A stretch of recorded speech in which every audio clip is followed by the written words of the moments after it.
আচ্ছা, পবিত্র করকে প্রার্থী করে শুভেন্দু অধিকারীকে কি নন্দীগ্রামে খোলা মাঠ দিল তৃণমূল? একতরফা খেলা হবে কি?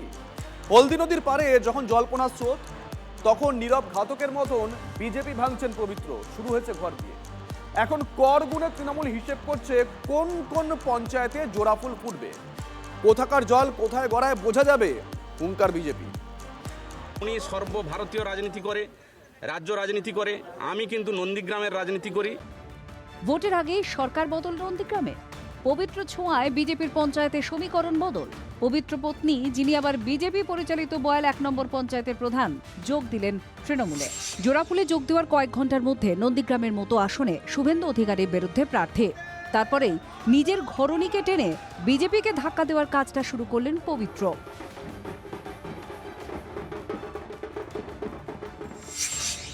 শুভেন্দু অধিকারী বিজেপিতে যোগ দেওয়ার পর দাদার পথে হেঁটে পদ্মের পতাকা ধরেন পবিত্র।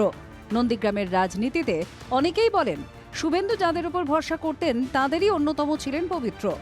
2021 থেকেই হিন্দু প্রধান নন্দীগ্রাম 2 নম্বর ব্লকে দাপট দেখাচ্ছে বিজেপি, আর নন্দীগ্রাম 2 এর নেতাই হলো পবিত্র, যে ব্লকে পড়ে বয়াল 1 নম্বর পঞ্চায়েত। গত পঞ্চায়েত ভোটে বয়াল 1 নম্বরে 13টি আসনের মধ্যে 8টিতে জিতে পঞ্চায়েত দখল করে বিজেপি, তৃণমূল পায় 5টি। প্রধান হন পবিত্র স্ত্রী শিউলি বেরা কর। ওই পঞ্চায়েতেরই বিজেপি সদস্য পবিত্র।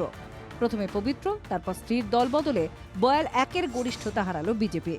তৃণমূল 5 থেকে বেড়ে হলো 7, বিজেপি 8 থেকে নেমে এলো 6।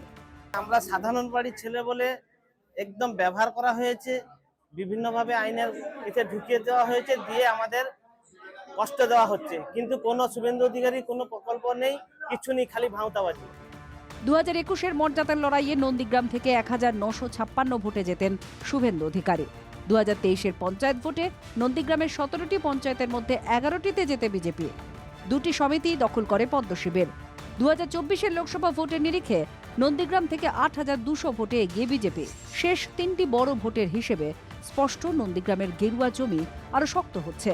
তবে 26-এর মহাযুদ্ধের আগে অন্য গন্ধ। হলদি নদীর পারে গুঞ্জন, বয়াল 1-এর পর বিজেপির হাতে থাকা আরও 4টি পঞ্চায়েত ও একটি সমিতির রং বদলাতে পারে। গ্রাম পঞ্চায়েতের প্রধান জয়েন করেছে। আমরা আমাদের গ্রাম পঞ্চায়েতের যারা এখানে সদস্য আছে তারা এবং আমাদের যারা নেতৃত্ব আছে তারা কাঁধে কাঁধ মিলিয়ে একসঙ্গে কাজ করব। আমাদের একটাই লক্ষ্য, বয়াল 1 নম্বর গ্রাম পঞ্চায়েতের উন্নয়ন। পবিত্র প্রত্যাবর্তনের পর তৃণমূলের দৌড়ঝাঁপ দেখে তাচ্ছিল্য বিজেপির গলায়। স্বামী গেছে, মাটি চোর গেছে, তার বউটাকে কি রেখে যাবে? বউটাকে নিয়ে গেছে, তো দেখার কিছু নেই। তো নন্দীগ্রামের লড়াইটা লড়াইয়ের জায়গায় নেই, খুব সহজ হয়ে গেছে, বৈতরণটা পার করতে পারে। শেষ 5 বছরের ট্রেন্ড বলছে মুসলিম প্রভাবিত নন্দীগ্রাম 1 নম্বর ব্লকে দাপট তৃণমূলের। হিন্দু প্রধান নন্দীগ্রাম 2 নম্বর ব্লকে একচেটিয়া বিজেপি। নন্দীগ্রামে 2 নম্বর ব্লকে বিরাট লিডই বিজেপিকে এগিয়ে দেয়। এই প্রেক্ষাপটে নন্দীগ্রাম 2 এর নেতা পবিত্র স্পর্শে সেই ব্যবধান ঘুচবে তৃণমূলের, নাকি বিজেপির তথাকথিত বাতিল ঘোড়াকে প্রার্থী করায় নন্দীগ্রামে ফাঁকা মাঠ পেয়ে গেলেন শুভেন্দু? ভূমি আন্দোলনের ভূমি অনেক উত্তর খুঁজছে। পূর্ব মেদিনীপুর থেকে কনিষ্ক মাইতির রিপোর্ট, TV9 বাংলা।